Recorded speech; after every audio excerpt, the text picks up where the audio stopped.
என்னுடைய பேர் வந்து M S Anantharaman, Coimbatore hostel owners அசோசியேஷனோட தலைவருங்க. இப்போ நாங்கள் ரெப்ரசன்டேஷன் எதுக்கு வந்திருக்கோம் அப்படின்னா, இப்போது இருக்கக்கூடிய சூழல் எல்லாருக்குமே தெரியும். பெண்கள் மற்றும் ஆண்களுக்கான விடுதிகளை நாங்கள் வந்து நடத்தி வரோம். கிட்டத்தட்ட ஒரு 1,00,000க்கும் மேற்பட்ட மாணவர்கள் மற்றும் வேலைக்கு போகக்கூடியவங்க இருக்கிறாங்க. இந்த ஒரு சூழலில் பார்த்தீங்கன்னா, இப்போ வந்து இந்த தனியார் ஊடகங்கள்லாம் என்ன சொல்கிறாங்கன்னா, அதாவது ஹாஸ்டல் மூடப்படும் அப்படின்னு சொல்கிறாங்க. ஒருபோதும் அது கிடையாது அப்படிங்கிறதையும், ஒரு மாற்றுறதுக்கு நாங்கள் வந்து என்ன பண்ணுறோம்னா வந்து எங்கள் குழந்தைகளுக்கு வந்து நாங்கள் அதுக்குரிய உணவுகளையெல்லாம் சரியான இதுகளில் பண்ணிகிட்ருக்குறோம். அது மட்டும் இல்லை, இந்த சிலிண்டரோடது வந்து எங்களுக்கு மிகப்பெரிய வந்து ஒரு சிரமத்தை வந்து ஆளாக்கி இருக்குது. அதுக்கு வந்து ஐயா கமிஷனர் ஐயா வந்து எங்களுக்கு அதில் ஏதாவது உதவி பண்ண முடியுமாங்கிற அந்த ஒரு கோரிக்கையும் மனுவில் நாங்கள் வச்சுருக்கோம்.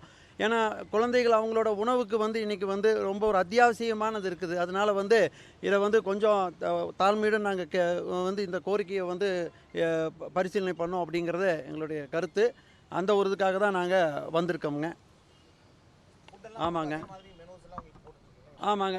ஒரு சில சின்ன மாற்றங்கள் தான். பட் வந்து மற்றபடி எல்லாமே வந்து போயிட்டு தான் இருக்குது. எங்களோட அசோசியேஷன் சார்பாக நாங்கள் வந்து எங்களுடைய மெம்பர்ஸ்க்கு வந்து ஹாஸ்டல் விடுதிகளுக்கு வந்து உதவியாக நாங்கள் வந்து பக்கபலமாக இருக்கிறோம். இது வந்து ப்ரைவேட் ஹாஸ்டலுங்க. ஆண்கள் மற்றும் பெண்களுக்கான விடுதிகள் நாங்கள் வச்சு நடத்துகிறோம். இது மட்டும் இல்லை, எங்களோடது வந்து திருப்பூர், சேலம், ஈரோடு, திருச்சி மற்றும் அதோட இதில் எல்லாத்தையுமே எங்களோட இதில் மெம்பர்ஸாக நான் வந்து இருக்கிறாங்க.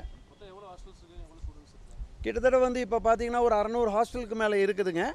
மேற்கொண்டு வந்து மாணவர்கள் பார்த்தீங்கன்னா ஒரு 1,00,000க்கு மேலே மாணவர்கள் மற்றும் வேலைக்கு போகிறவங்களும் தனிப்பட்டு இருக்கிறாங்க தனியார் விடுதியில். என்னங்க தேவை அப்படிங்கிறது வந்து இப்போ ஒவ்வொருத்தங்களோடது ஒவ்வொரு இதில் இருக்குது. அது வந்து நாங்கள் வந்து ஒட்டுமொத்தமாக என்ன ஏதுங்கிறத வந்து பார்த்து நம்ம வந்து சொல்லக்கூடியதாக இருக்கும்.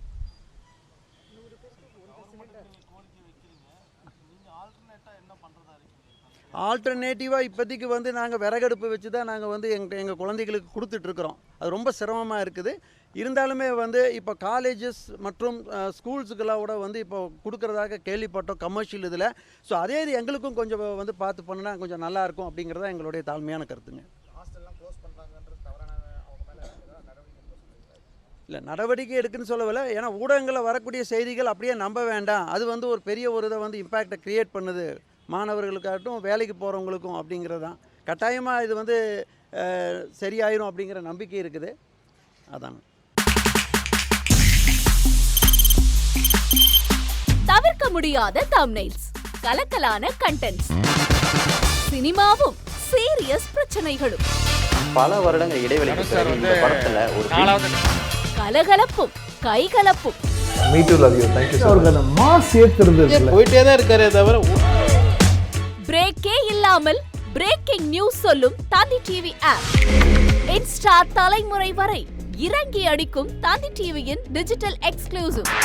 அது தண்ணிக்குள்ள போகும்போது ஹேங் ஆயிடுச்சு. உங்களுக்கு விஜய் சார் எந்த அளவுக்கு ரொம்ப பிடிக்கும்? Of course, Malayalis are huge Vijay sir fans. ரெண்டு பேருமே ரொம்ப பிடிக்கும் எனக்கு. தந்தி டிவி ஆப்பை இலவசமா டவுன்லோட் செய்யுங்க. ஃபாலோ பண்ணுங்க, சப்ஸ்கிரைப் பண்ணுங்க, என்ஜாய் பண்ணுங்க.